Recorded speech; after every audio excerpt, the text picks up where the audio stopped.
Merci Pierre-Yves pour cette introduction plutôt dans l'affect. Essayer de... Non, je ne veux pas.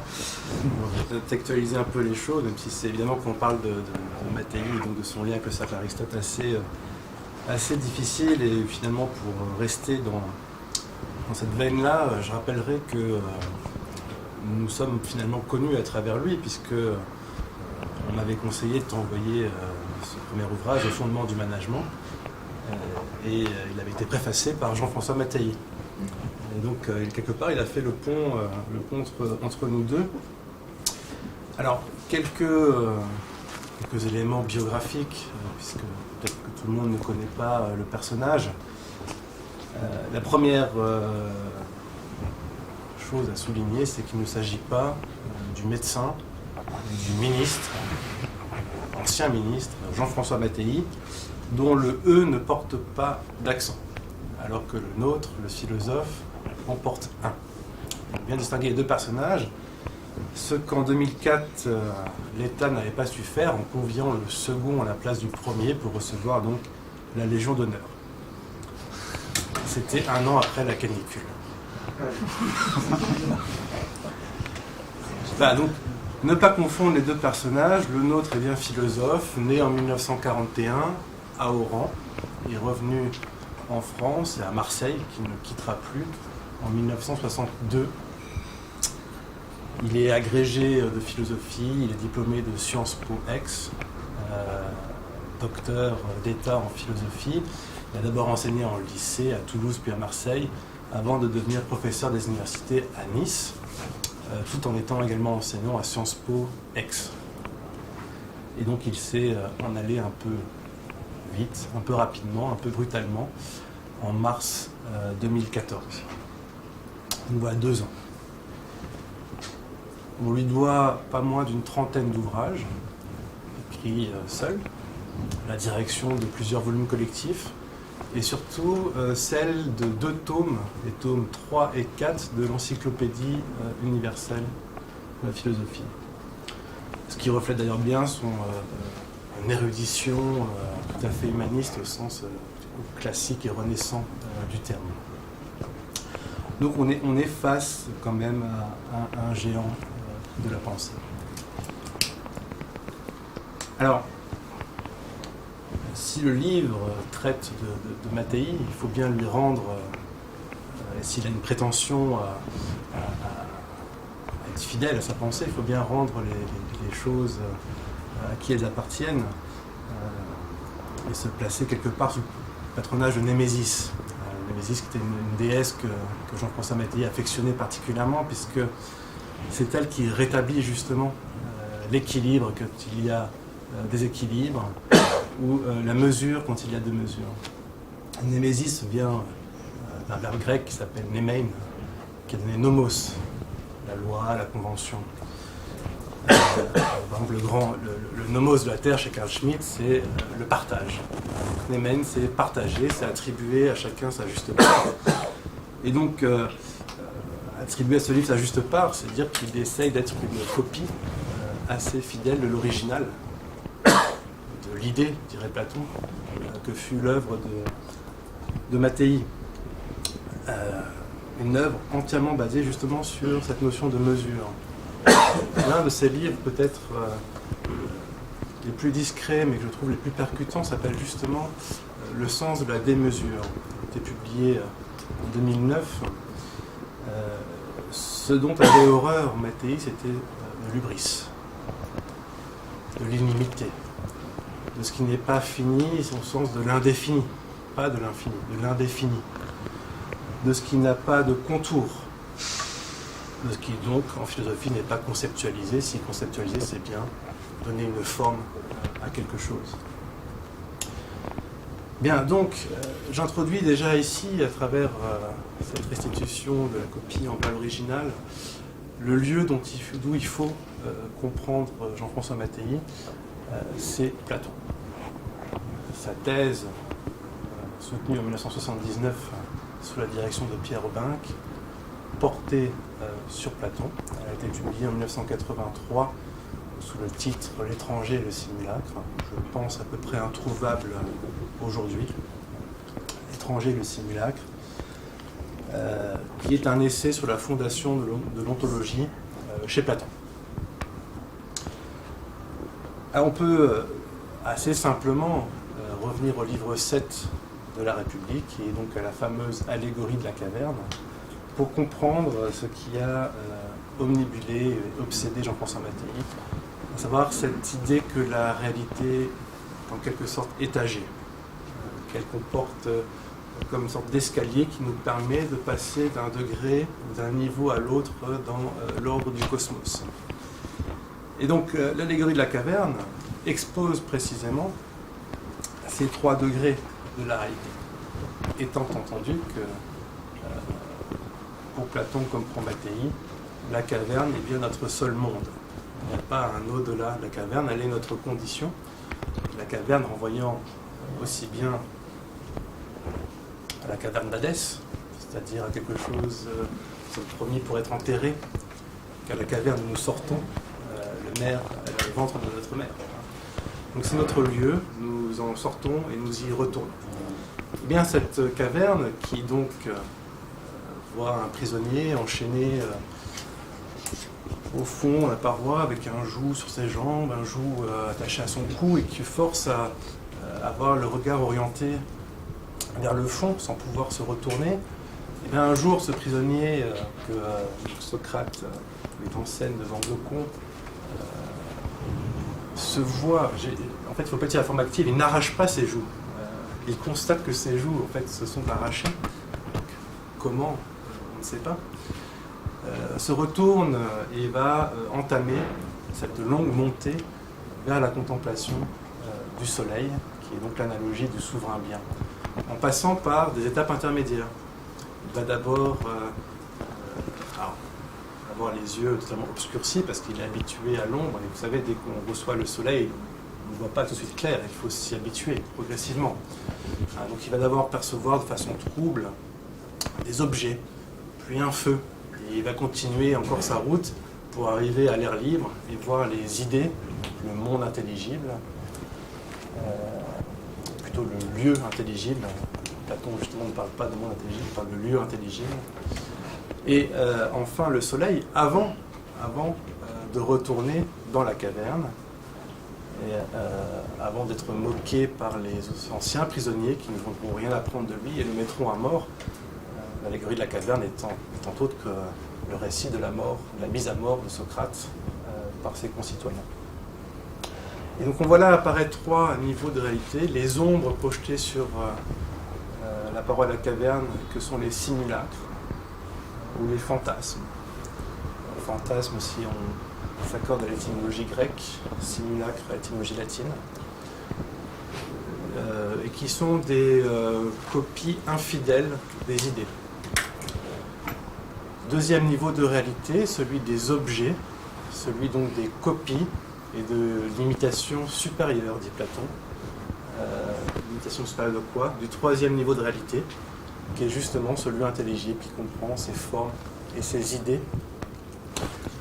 ultime lieu de vérité et de réalité, les deux étant synonymes.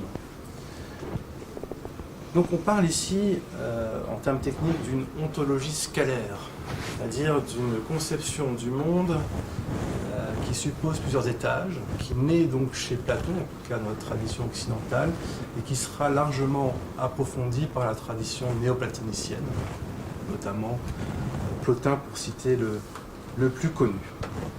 Et alors précisément, vous voyez tout de suite que les adversaires de pensée de Mattei furent tous ceux qui ont osé remettre en cause cet ordre du monde. Alors, Ordre du monde, c'est justement le titre d'un de ses ouvrages, publié en 1989, si ma mémoire est bonne, sous-titré Platon, Nietzsche, Heidegger. 3 références incontournables dans sa pensée. Et il est tantôt donc la traduction de Cosmos, le Cosmos grec. On y reviendra. Et à ce titre, il y a un célèbre chapitre de Logique du sens de Deleuze qui revient souvent sous la plume de Mattei pour être justement dénoncé, dans lequel Deleuze voudrait procéder à l'inversion de cette hiérarchie en disant qu'il était temps que les simulacres s'émancipent à la fois des objets, les copies, et des idées, de façon à ce que les simulacres puissent danser librement au fond de la caverne. Telle la prolifération, si vous voulez, des rhizomes que Deleuze a promu dans son œuvre. Donc pas plus grand adversaire de Mattei que ce système deleuzien, où il n'aurait plus rien de tel qu'une idée, c'est-à-dire aussi une origine. Et Deleuze le dit bien, le rhizome est une antigénéalogie. Le soleil est notre origine, d'ailleurs, c'est intéressant de voir chez Platon tout le vocabulaire de la filiation qui est utilisé. Il parle de rejeton, il parle de lignée, etc.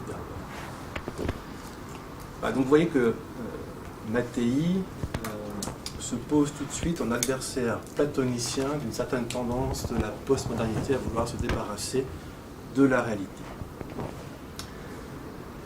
Un fait marquant de cette ontologie scalaire dont je parle, c'est qu'elle articule dans ces différents niveaux de réalité le visible à l'invisible,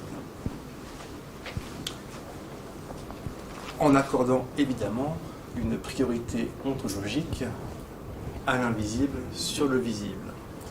D'ailleurs, le mot d'ordre de la philosophie platonicienne, c'était non pas sauver son âme, comme chez les chrétiens, mais sauver les phénomènes. Il fallait sauver le monde de la dispersion des phénomènes. Et donc, il fallait penser l'être pour assurer une consistance au monde dans lequel nous vivons. Et cette articulation du visible et de l'invisible se produit en un lieu qui est aussi bien ontologique que linguistique, c'est l'analogie. L'analogie.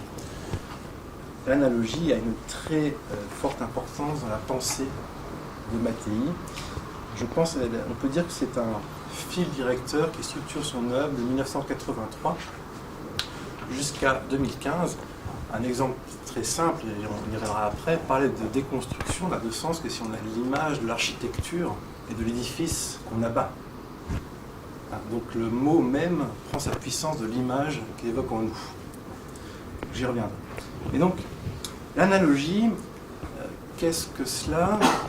C'est ce que Pythagore, Platon et ensuite Aristote ont nommé l'égalité géométrique, c'est-à-dire le sens des proportions. Vous avez d'un côté l'égalité arithmétique, celle qui voudrait attribuer à chacun la même part.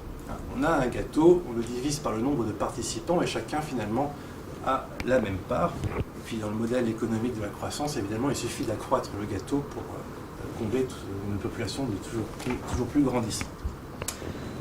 L'égalité géométrique, quant à elle, attribue à chacun ce qui lui est dû, selon le destin ou selon le mérite. Donc, c'est une tradition effectivement qu'on trouve déjà chez Pythagore. Derrière Platon, Mattei voit toujours deux figures, c'est Pythagore et Ulysse. Donc chez Pythagore, qu'on retrouvera chez saint Thomas d'Aquin. Et aujourd'hui, pour prendre deux exemples, cette tradition, on la retrouve en droit chez Michel Villet, qui construit justement toute son œuvre autour de cette idée très simple qu'il faut rendre à chacun son dû, héritage donc pythagoricien. Ou en physique, chez Bernard d'Espagna, qui nous a quittés l'année dernière, au mois d'août l'année dernière, et pour qui la structure ultime du monde n'est aucunement la matière, mais bien des relations et des rapports mathématiques. Donc, vous voyez, ce que j'essaie de montrer ici aussi, c'est qu'à travers l'œuvre de Mattei, il y a une relecture de l'histoire de la pensée occidentale, une forme de continuité quand on arrive à la cerner. Et là, cela aussi, il s'oppose fermement à toutes les lectures qui vont insister sur les généalogies sérielles ou sur les discontinuités. En utilisant ces mots, je fais notamment référence donc, à Michel Foucault. Donc, analogie, égalité géométrique, sens des proportions, c'est justement de cette façon-là que j'ai structuré mon livre. Autour de 5 grandes analogies Pourquoi 5, je ne vous le dirai pas, il faudra lire le livre. Pourquoi 5, je ne le dis pas, mais les 5, les voici. L'architecture, le théâtre, l'étoile, la musique et le tissu. L'architecture, le théâtre, l'étoile, la musique et le tissu. Et comme vous avez compris qu'à chaque idée finalement correspond à un simulacre, parce que, ça j'ai oublié de le dire, mais le soleil ne peut pas empêcher l'ombre d'être. Dès qu'il y a soleil, il y a nécessairement ombre, donc dès qu'il y a idée, il y a nécessairement simulacre. L'enjeu de la philosophie, c'est justement de faire comprendre au simulacre qu'il est simulacre de quelque chose, d'une réalité, et non pas autonome et indépendant d'une référence extérieure. Donc, à chaque fois, j'associe à ces analogies fondatrices de la philosophie, présentes chez Mattei, son contraire, son simulacre, donc à l'architecture, à la philosophie comme architectonique, il y a la déconstruction. Au théâtre, qui est donc la contemplation au sens grec, l'étymologie grecque, théâtrène, c'est contempler. Donc à la contemplation et au théâtre, à la contemplation des idées, il y a ce que Mattei a appelé dans un essai d'ailleurs qui a été primé par l'Académie en 2007, le regard vide, sous-titré Essai sur l'épuisement de la culture européenne. À l'étoile, il y a l'absence d'étoile, au sens propre, le désastre. Quand on n'a plus d'astre pour nous orienter, c'est le désastre. À la musique, la décomposition. Si créer un morceau de musique, c'est composer, alors on voit bien l'idée inverse, la décomposition de quelque chose qui se dégrade et qui tourne à l'immonde, voire l'immondice. Tiens, immonde, c'est justement le sous-titre de la barbarie intérieure. C'est l'essai qu'il a fait connaître en 1999, qui est sous-titré Essai sur l'immonde moderne. Donc dans l'immonde, il y a à la fois cette connotation de puanteur, d'immondice, de décomposition, de refus de la composition articulée, qui est donc en même temps la négation du monde, c'est-à-dire du cosmos. Il y a quelque chose de l'ordre de la beauté dans le cosmos, nos cosmétiques nous le rappellent encore. Et donc renoncer à la composition, c'est renoncer au monde et à la beauté. Et enfin, le tissu. Le tissu, l'univers conçu comme un tissu, ou alors, comme chez Platon, dans ce dialogue, très beau dialogue qui s'appelle le politique, c'est l'art royal du politique, qui est un art de tisserand, de tisser la communauté. Les Noirs également tissent le destin des hommes. Ben là, il y a le simulacre de la rhapsodie. Alors ce terme est très intéressant, justement, et Mattei ne se prive pas de le rappeler. Rhapsodie, c'est un style musical, disons, qui s'oppose à la symphonie, en ce sens qu'il n'y a guère d'unité directrice dans ce type de morceau. Pensez à la Rhapsody in Blue, par exemple, de Gershwin. Mais étymologiquement, le verbe, le mot signifie coudre. Et donc, vous voyez, on passe de la musique au tissu. Donc, les rhapsodes, Platon qualifiait déjà ainsi les sophistes dans l'Antiquité, les rhapsodes sont ceux qui cousent leur discours de fil blanc. C'est-à-dire ceux qui recréent des sutures artificielles parce qu'ils n'arrivent pas justement à cerner cette ontologie scalaire et cette harmonie du cosmos dont je parlais tout à l'heure. Et donc à la métaphore des tissus s'oppose celle de la rhapsodie. Alors, si je passe au point suivant, je l'amènerai de la sorte. Pour qu'un livre soit jugé bon, il me semble qu'il y a une condition nécessaire que l'on passe aujourd'hui trop souvent sous silence. À savoir que ce à quoi il s'intéresse soit déjà bon. Condition nécessaire mais pas suffisante. C'est-à-dire que c'est un postulat, celui qui rompt avec ce relativisme ambiant, qui voudrait que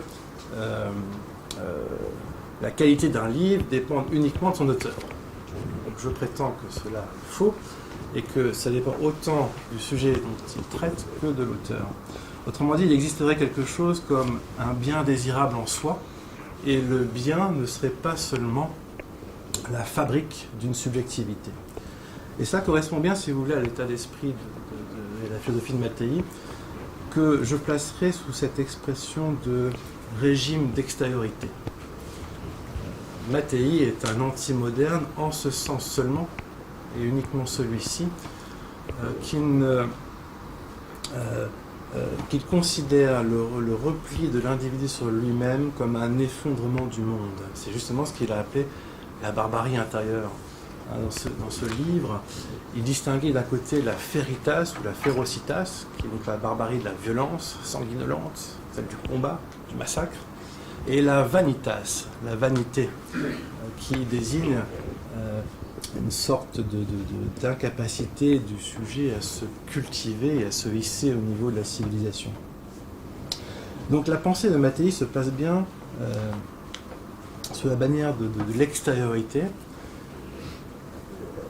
Alors, on peut déjà à ce niveau-là tirer deux conséquences. C'est que il fait partie de ces penseurs qui, depuis les Grecs jusqu'à Nietzsche et Heidegger, ont placé la finitude humaine au cœur de leur système. C'est-à-dire que, ou si vous voulez, l'idée que l'être humain est mortel, pour le dire plus simplement. Donc c'est une certaine condition tragique de l'humanité. Et pour Mattei, penser l'homme ou l'humanisme consiste justement à ne pas le penser à partir de lui-même, mais à partir de quelque chose qui le dépasse.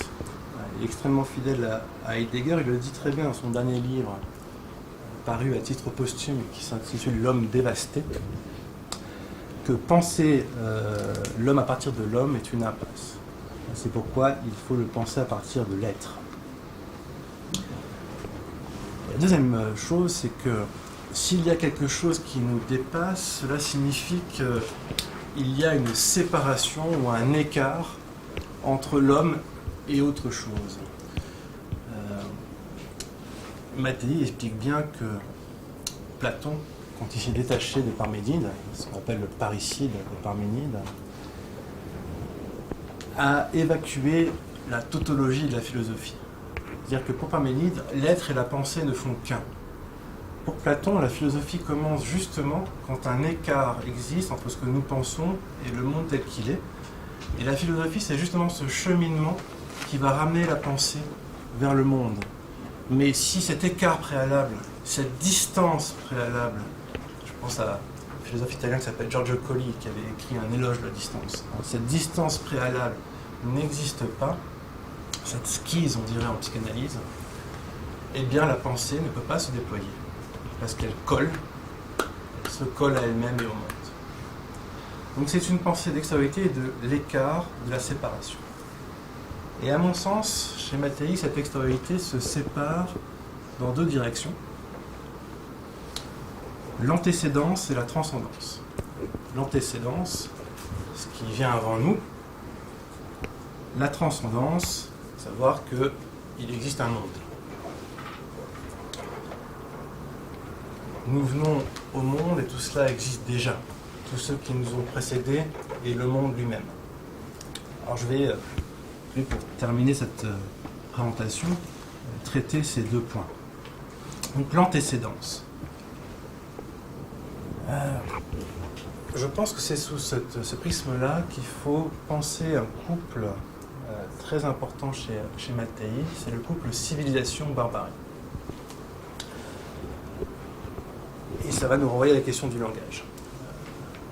Pour penser à la barbarie, Mattei se réfère à une expression que Platon utilise dans le livre 7, encore une fois, de la République, et dans lequel il parle d'un barbare bourbier, faisant évidemment un jeu de figure de style, cette allitération qui répète les B, le barbare bourbier, que Mattei rapprochait justement des borborines, une espèce d'inarticulation du langage. La civilisation, au contraire, c'est celle de se marque par la rectitude du langage, en ce sens qu'elle essaie de l'articuler au monde extérieur, justement par le biais de l'analogie. Étant entendu que l'analogie évite à la fois le péché de l'inévocité et celui de l'équivocité. Il y a trois, on retrouve ça chez Platon et aussi chez saint Thomas plus tard, trois formes, trois types de langage, mais celui de l'université, à chaque mot, un sens, fixé à jamais. Par exemple, si vous êtes dans une entreprise et que vous avez affaire à un contrôleur de gestion, il y a un indicateur qui indique une réalité et pas une autre. C'est un langage univoque. Et le deuxième écueil, c'est celui de l'équivocité, c'est-à-dire la dispersion du langage dont les signifiants se sont totalement émancipés à la fois des signifiés, c'est-à-dire des idées, mais aussi des références, c'est-à-dire des choses. Et donc il y a un flottement généralisé du langage. On utilise les mots les uns à la place des autres, sans plus aucune attention à ce qu'ils veulent réellement dire. Donc la civilisation, c'est justement quand on renonce à la fixité de l'univocité et à l'éparpillement de l'équivocité pour construire des analogies. C'est ainsi qu'on échappe donc, à l'inarticulation du langage et à son effondrement, si vous voulez, dans l'immanence. Cette rectitude du langage qui passe par l'analogie n'a de sens que par cette verticalité que cette démarche engage. Puisqu'il ne s'agit pas le langage, par quelque chose de visible, d'avoir accès à l'invisible. C'est pour ça que j'ai rappelé l'ontologie scalaire qui est sous-jacente au début. Et il y a un lieu que Mattei avait vraiment à cœur, qui doit justement s'occuper de la préservation de la civilisation par l'apprentissage du langage, enfin l'apprentissage, il ne faut plus trop prononcer ce mot aujourd'hui, il est très connoté sciences cognitives justement, l'acquisition, la maîtrise du langage et la fréquentation des œuvres, c'est l'école. C'est l'école. Mattei, platonicien, remarque à juste titre que Platon a créé la première école, que chez Pythagore nous avions encore une secte, c'est-à-dire avec un filtre à l'entrée, des conditions de participation extrêmement réduites, vous savez, rester 5 heures à l'extérieur de l'enceinte juste à écouter sans avoir le droit d'intervenir, etc. Alors que Platon crée l'académie, qui devient un premier lieu d'éducation libre. Et derrière, c'est toute la tradition occidentale qui répétera constamment ce geste. Aristote avec le lycée, mais également les stoïciens, les épicuriens, les universités médiévales. Donc l'école, étymologiquement, vient de skolé, qui en grec désigne l'arrêt. Donc l'école, c'est le moment où on s'arrête. Où on arrête quoi? Le train-train quotidien. Où on préserve une enceinte des conditions socio-économiques qui sont à l'extérieur. Pourquoi? Parce que fréquenter les œuvres, c'est fréquenter une forme d'immortalité qui ne périt pas dans le cycle du quotidien. Et pour cela, il faut réserver un espace duquel devraient être absents les mots de professionnalisation et de socialisation. C'est-à-dire que les deux piliers actuels de l'école, qui est d'une part, les enfants doivent créer leur réseau social, j'aimerais même dire à la Bourdieu, leur capital social à l'école, et en même temps, ils doivent déjà développer leurs compétences pour devenir employables sur le marché du travail, ça c'est la professionnalisation. Mais tout cela, c'est le simulacre, si je reprends les termes platoniciens, de la nature même de l'école. Une phrase absolument parlante de Mattei, la vie de l'école n'est à aucun titre l'école de la vie. La vie de l'école n'est à aucun titre l'école de la vie. On ne va pas à l'école pour devenir employable ou se faire des copains, on y va pour rentrer dans le cadre d'une civilisation et donc se faire les héritiers d'œuvres qu'à notre tour nous allons transmettre. Bien. Ce qui suppose d'ailleurs une verticalité insupportable qui est celle de la maîtrise. C'est-à-dire qu'il est supposé avoir des maîtres qui enseignent à des disciples. Dans une récente conférence qu'Olivier Rey a donnée à Metz, il rappelait justement que les universités médiévales sont nées de deux façons. En Allemagne, ce sont les disciples qui se sont regroupés et ont fait venir des maîtres. En France et en Italie, ce sont plutôt des maîtres qui sont regroupés et ont fait venir des disciples. Mais à aucun moment, il y avait des bureaucrates, des technocrates, technostructures, comme on dit, qui sont occupés de gérer ce processus. Si l'on met des disciples et des maîtres ensemble, que l'initiative vienne des uns ou des autres, nécessairement, de fait, mais aussi de droit, c'est le savoir qui se situe au centre de l'université. Et l'objet essentiel de l'école, c'est alors la transmission de ce savoir. Pourquoi ? Parce qu'il permet à chacun de cultiver son âme. La culture, on rappelle Mattei, mais avec Montaigne et Cicéron, c'est une sorte d'agriculture. Il s'agit de prendre soin, c'est l'étymologie latine du mot, de prendre soin de son âme. Vous voyez ici d'ailleurs comment joue le registre, encore une fois, de l'analogie, puisque agriculture, culture, on transpose quelque chose de visible dans le domaine invisible. De même que, puisque nous contemplons les œuvres avec l'œil de notre âme, on fait référence à la vue avec notre œil sensible et physique. Bien, donc, l'école, c'est le lieu de la mémoire. Je vous rappelle que Mnémosyne, la déesse de la mémoire, est la mère des muses, donc de la musique. Et donc, cela ne m'étonne pas qu'il ait été scandalisé par quelques paroles de rap. C'est d'attribuer justement à la musique le pouvoir de nous ramener aux sources, à l'origine. Mattei soulignait d'ailleurs que ce ne sont pas les dieux qui étaient, dans la mythologie grecque, garants de l'origine. La troisième génération des dieux, les Olympiens, sont garants de l'ordre du monde, certes, mais ils ne sont pas assez anciens pour avoir connu justement l'origine. Et il fallait une titanide, donc Mnémosyne, fille de terre et de ciel, Gaïa et Uranos, pour préserver justement les mystères de l'être et les secrets de notre provenance. Antécédence enfin, parce que je parle de civilisation, mais enfin de laquelle parlons-nous ? De l'Europe. Mattei place clairement sa réflexion non pas au niveau de la France dans ses essais, mais au niveau de l'Europe et de la civilisation européenne. Et il y a une expression qui revient souvent. L'Europe, pour Mattei, se vit sous le mode de la secondarité. L'Europe est seconde. Cela signifie, exposant le mythe d'Europée, enlever donc des plages moyen-orientales par Zeus pour être ramené en Crète, Mattei voit dans cet arrachement à un sol natal la naissance du sentiment philosophique par excellence, et européen par exemple, de nostalgie.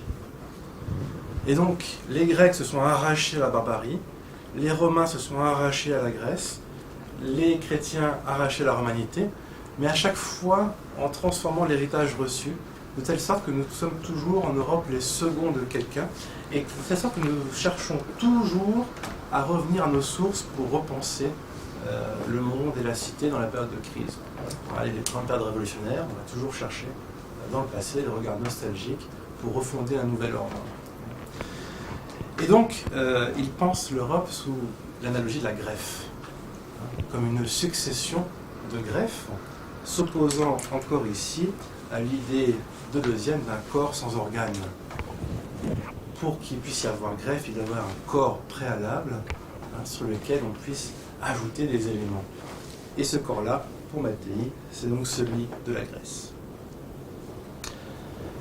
Deuxième régime d'extériorité, celui de la transcendance. Mattei nous apprend que la philosophie émane de deux affects de rupture, comme il dit. Ce sont, si vous voulez, des impulsions, des pulsions qui doivent après laisser le relais au travail de la raison. Mais enfin, si la raison n'est pas mise en mouvement par ces affects, elle risque de tourner en rond. Et ces deux affects sont d'une part l'étonnement devant le monde, et surtout devant le fait que le monde soit ce qu'il est, donc l'étonnement devant l'être, et l'indignation l'indignation que les choses ne sont pas telles qu'elles devraient être. Donc d'un côté, l'étonnement devant le monde qui est ce qu'il est, et de l'autre, l'indignation devant le fait que les choses ne sont pas ce qu'elles devraient être. On retrouve ici l'être et le bien, ou l'être et le devoir-être, ce balancement entre les deux. Donc l'étonnement devant le monde tel qu'il est, et surtout devant la beauté du monde. Il y a là un héritage tout à fait méditerranéen qu'il devait partager avec Camus, par exemple, duquel il se sentait si proche, devant cette beauté, ce bijou, cette merveille qu'est le cosmos. Et une merveille tout à fait classique, si vous voulez, dans ce sens qu'elle est parfaitement ajointée, ordonnée dans cette ontologie scalaire dont je parlais. Et voyez Mattei, encore une fois de façon très grecque, c'est que le monde est un constant balancement. Le monde n'est pas un, il est toujours deux. C'est ce qu'Héraclite nommait le polémos, c'est-à-dire la tension constante entre les contraires qui parviennent à un équilibre provisoire avant d'en retrouver un autre, mais qui jamais ne se subsume ou se regroupe sous une unité, comme c'est le cas par exemple chez Hegel ou Marx. Donc ce que Mattei trouve dans cette dualité, c'est celle du jour et de la nuit, de l'homme et de la femme, c'est l'alternance des saisons, c'est le haut et le bas, un ensemble de couples qui viennent structurer sa pensée. Et disant cela, comprenez bien que le postulat initial de Mattei, c'est de montrer que la philosophie, qui reprendra toutes ces grandes dualités, s'enracine dans la mythologie. Alors, pour Mattei, il n'y a pas de rupture ou de discontinuité entre la mythologie, ou le mythe, si vous voulez, et la philosophie. Donc il s'inscrit en faux contre cette idée d'un miracle grec, au sens où la raison philosophique et scientifique se serait totalement émancipée du registre de la superstition et du mythe, et essaie de montrer au contraire comment souterrainement, de Platon jusqu'aujourd'hui, jusque Nietzsche, Heidegger, même encore Husserl, Patočka, etc., la philosophie possède une structure mythique. Alors c'est très intéressant de relire même des grands classiques qu'on nous présente comme des rationalistes avec cette paire de lunettes, parce que effectivement, Descartes ne cesse de prendre les images des fondations, des fondements et même de l'arbre. Lui-même a besoin de ce registre symbolique pour s'exprimer. Kant admirait autant la loi morale en lui-même que le ciel étoilé au-dessus de ses yeux. Et Hegel, lui, observait l'étoile polaire. Et donc, avec cette lecture, avec cet angle de vue, on a effectivement une toute autre lecture de l'histoire de la philosophie qui serait comme la secrète préservation du mythe dans la philosophie. Ça, c'est une thèse exposée donc, dès 1983 dans L'étranger et le simulacre. Et enfin, et je terminerai là-dessus pour laisser la place au dialogue, le deuxième affect, donc l'indignation. La première version de son livre sur l'homme indigné date de 2005 et fut, à mon sens, une réaction, comment pourrais-je le dire, au livre absolument désarmant de Van Hessel. Indignez-vous. C'est-à-dire que Mattei montre avec brio qu'il est impossible de faire de l'indignation un impératif catégorique. On ne s'indigne pas sur commande. Ce n'est pas possible. On s'indigne devant une injustice singulière, particulière, pour ensuite évidemment laisser le relais à la raison qui pourra porter cela à l'universel. Mais on s'indigne devant une situation particulière parce qu'on voit une injustice, quelque chose est dû qui n'a pas été distribué, quelque chose est indu qui a été distribué. Donc on s'indigne. Et il y a là un point commun entre Mattei et Lévinas. Mattei a beaucoup dialogué avec Lévinas, dans ses livres, pas en personne, en ce sens que chez l'un comme chez l'autre, il y a cette référence au livre 6 de la République chez Platon, dans lequel Platon parle du souverain bien, epikena tes ousies, pardon, le bien au-delà de l'être. Donc il y a quelque chose qui transcende encore le monde qui nous transcende et qui est le souverain bien. Et Lévinas voyait là le signe d'une transcendance que justement les philosophes successifs allaient perdre de vue. Et Mattei, et du coup Lévinas, évidemment, dans son raisonnement, va vouloir substituer l'éthique à l'ontologie, en disant que c'est la seule façon de préserver cette transcendance. Mattei s'inscrit en faux, vous avez vu, puisque pour lui la philosophie naît ce double affect, à la fois l'étonnement et l'indignation. La philosophie est à la fois ontologie et éthique, les deux à la fois. Mais alors ce qui est intéressant, c'est que, alors que Lévinas justement prend en vue ce souverain bien, jamais il ne souhaite le réenraciner dans le monde. Pour lui, notamment, Lévinas avait très bien vu, utilise les mêmes métaphores que Mattei pour qualifier la philosophie. Il dit la philosophie n'est qu'aspiration au retour, elle n'est que nostalgie, sur le modèle d'Ulysse qui veut regagner Ithaque. Et donc pour Lévinas, il ne faut surtout pas regagner Ithaque parce que c'est le risque de l'enracinement et donc de tous les totalitarismes, si vous voulez, en germe dans cet enracinement. Alors que pour Mattei, au contraire, le bien, la perspective de la transcendance du bien, appelle à nouveau un retour sur le sol natal. On définit souvent la philosophie comme le retour, comme un chemin qui revient à l'origine, le chemin de chez nous. Et Ulysse qui donc gagne les rivages d'Ithaque, qui croit qu'il va pouvoir s'y installer, mais le prophète lui prédit qu'il faudra reprendre sa rame à l'épaule et remarcher. D'où le titre de mon ouvrage. Je vous remercie.